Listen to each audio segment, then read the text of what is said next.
And the moral of that story is, I want you to understand that you can go from prison to palace. For real. You can go from being below to being above. Even though you face adversity, like I said, adversity is just a step.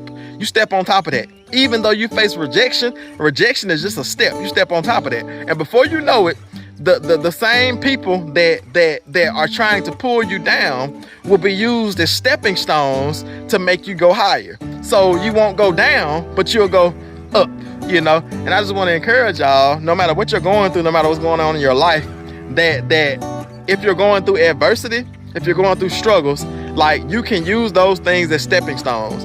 You don't have to let those things pull you down, but you can let those things build you up if you handle them properly.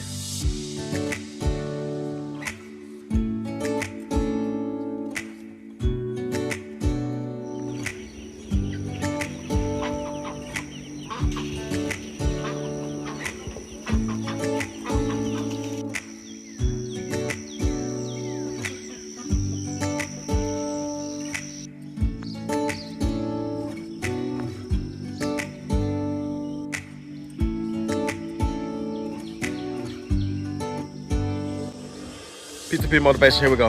I want to tell y'all a story about a man named Joseph, and I want to use that to encourage us, to let us know that no adversity that comes against us can hold us down forever. And a lot of times the adversity that comes against us is actually, like, I see it as a staircase. And every time adversity hits, it's another step that you can step on. Every time you're hated on, it's another step that you can step on.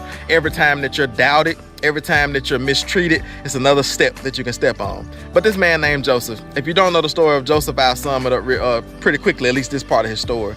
But Joseph was a man, or he was a young boy at the time, whose dad found favor in his dad's eyes. And Joseph had 11 other brothers. So he had this big family, had all these brothers, and the Lord began to give Joseph dreams.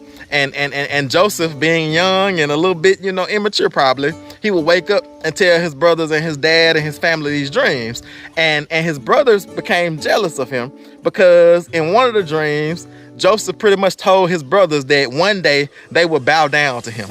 You know what I'm saying? I don't know if I take that too well either, you know what I'm saying? But hopefully, Lord willing, I would, and I would be humble and able to bow down if I needed to. So, in other words, or long story short, Joseph's brothers, Joseph went out with his brothers one day. I forgot what they were doing. I'm not sure. I had to go back through the story. But Joseph was out with his brothers one day, and there was this pit. And because Joseph's brothers had started hating him, they literally took him and threw him in this pit, in this hole in the ground. And then when people came, when foreigners or strangers came by, Joseph's brothers actually sold Joseph into slavery. And so these are the same brothers that Joseph loved. These are the same brothers that Joseph was excited to tell about his dream, but they began to hate him. They began to despise him. And so Joseph, making a long story short, years went by, and Joseph was a slave in this foreign land, and he ended up finding favor, just like with his dad. He found favor in the eyes of the Pharaoh of this land, this strange land. And so Joseph, again, another step, another piece of adversity.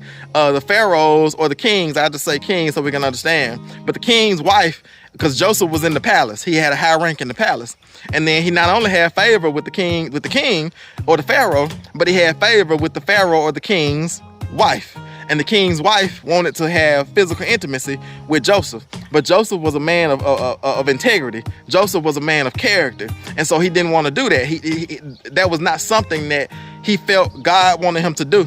And so he ran away, But the Pharaoh or the king's wife lied about it, and she said that Joseph actually attacked her and forced himself on her. And so Joseph ended up in prison. Joseph ended up, spending years and years in prison. And then because Joseph was so skilled and talented, he ended up interpreting someone's dreams while he was in prison. And then, long story short, he got his position of rank back again. And so now with this position of rank, a famine hit. And Joseph was, part of that dream that he interpreted is that there will be 7 years of plenty and 7 years of famine. And so during those 7 years of famine, Joseph was the one who was actually over distributing the food to the people that were in need, because Joseph let the king and the Pharaoh know, during the 7 years of plenty, store up so that during the 7 years of famine or lack, or when there's not enough food and water and all those type of things, you'll have enough to distribute to everybody. So Joseph, the king, literally put Joseph as the one that was over that, because he's the one that interpreted that dream and prophesied about it. And so, you know, things coming full circle now. And remember the dream that Joseph had, that his brothers would come and bow down to him. And so during these years of famine, Joseph's original family, with his dad and his 11 brothers, and he had sisters as well, but they were in severe famine. And so they had to come to the city, or come to the Pharaoh and the king, to get distributed the things that they needed. And it just so happened that Joseph saw his brothers. And when he saw his brothers, long story short, you would think that Joseph would have, you know, had his brother's heads chopped off or something like that. He had enough rank to tell the Pharaoh, tell the king, like, these are my brothers. They did me wrong way back then. So let me treat them spitefully now. And so instead of doing that, Joseph actually helped them. And the moral of that story is, I want you to understand that you can go from prison to palace. For real. You can go from being below to being above. Even though you face adversity, like I said, adversity is just a step. You step on top of that. Even though you face rejection, rejection is just a step. You step on top of that. And before you know it, the same people that are trying to pull you down will be used as stepping stones to make you go higher. So you won't go down, but you'll go up, you know? And I just want to encourage y'all, no matter what you're going through, no matter what's going on in your life, that if you're going through adversity, if you're going through struggles, like, you can use those things as stepping stones. You don't have to let those things pull you down, but you can let those things build you up if you handle them properly. But with that being said, I'm gonna see y'all on the next one. It's P2P Motivation. We're here to help you not recidivize, but maximize, and we want you to be the best version of yourself. Remember, adversity does not mean it has to pull you down. You can go from prison to palace. You can go from trying to be pulled down to being lifted up. Just use it all as stepping stones. Just use it all as stairs to get to where God wants you to be. With that being said, I'll see y'all on the next one.